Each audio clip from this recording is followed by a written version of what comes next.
Vidéo extrêmement intéressante. Donc c'est l'Argus qui le révèle, je te mettrai les informations ici, et l'Argus donc ne sont pas en tout cas à leur premier coup, comme il l'explique, puisqu'avec Renault on avait su, et là c'est très intéressant parce que Peugeot en tout cas utilise énormément donc d'hybrides rechargeables, donc contrairement à Renault, même si c'est le cas avec le Rafale notamment, mais on va se rendre compte que, truc de fou, la batterie donc, de l'hybride rechargeable 21 kWh coûte beaucoup plus cher que la 51 kWh. Donc les accumulateurs, finalement, on le sait, coûtent beaucoup plus cher. Donc c'est ce que déclare Peugeot. Est-ce que c'est le prix, le coût de revient? Je n'ai pas forcément l'impression, mais en tout cas, c'est le prix du coût. C'est pas non plus forcément le prix du remplacement, mais ça donne une idée. Donc c'est comme si on avait le prix du moteur sur un véhicule thermique. C'est normalement, on n'a pas les informations. Là, concrètement, c'est souvent aussi pour les assurances, c'est aussi parfois pour les professionnels, pour pouvoir donc déduire le coût de la batterie.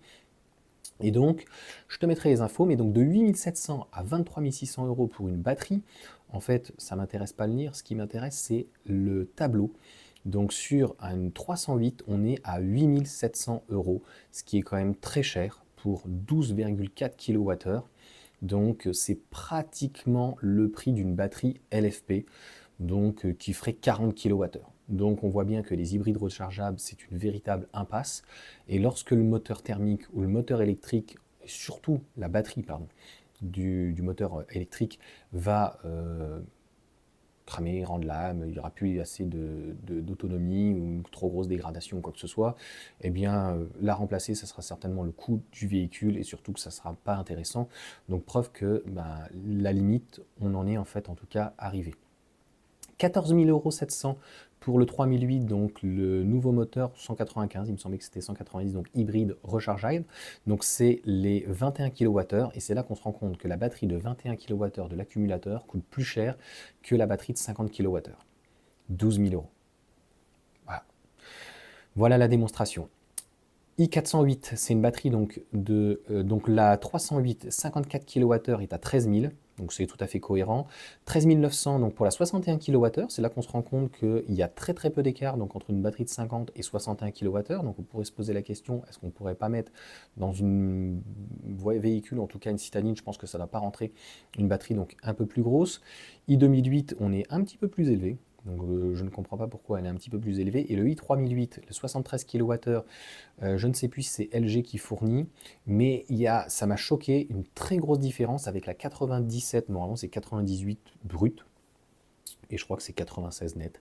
Bref, c'est pas très très grave, donc elles sont toutes en 400 volts, pareil, 375 volts, donc ça fait partie du groupe 400 volts, mais il y a 17 000, 23 000, et il y a 6 000 € d'écart sur le coût de la batterie. Donc on voit bien qu'on a un véritable problème, si on peut dire, c'est-à-dire que le 3008 est vendu aux alentours des 45 000 €, mais il y a 2 000 € d'écart.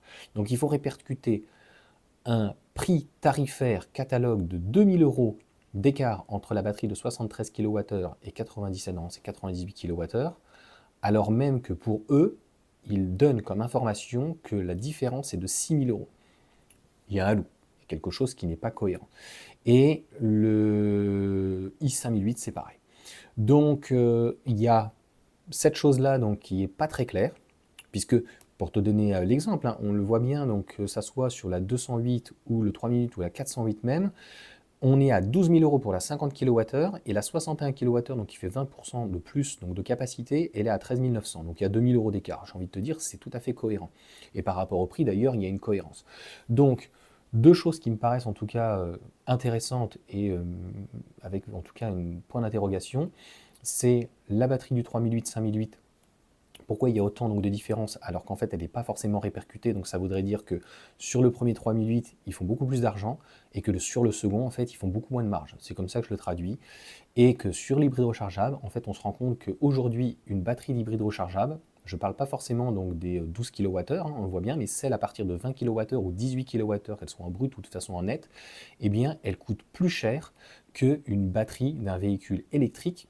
Donc, je tiens à rappeler qu'une batterie qui fait entre 10 et 20 kWh, de toute façon, c'est entre 50 et 80 km d'autonomie.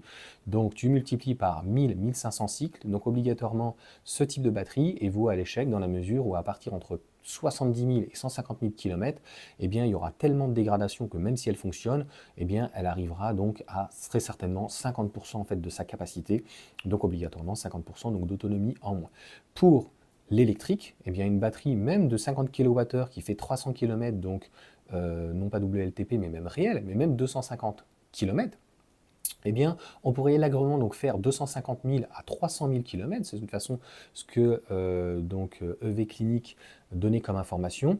Et puis après, ça va être la qualité, si on peut dire, de la batterie, l'étanchéité et aussi comment éventuellement on va la recharger. Même si il y a assez peu d'impact donc sur les charges rapides, ça c'est encore un mythe. Ce qui va dégrader plus la batterie, c'est pas toujours le cas donc sur certaines Renault d'ailleurs, c'est la tension qu'on va y mettre dedans. Donc le fait sur une NMC, puisqu'en fait ils utilisent pratiquement tous que des batteries donc NMC, de charger tous les jours à 100%, mais même sur une LFP, c'est jamais très bon de laisser le véhicule chargé à 100% et de le laisser donc pendant plusieurs jours.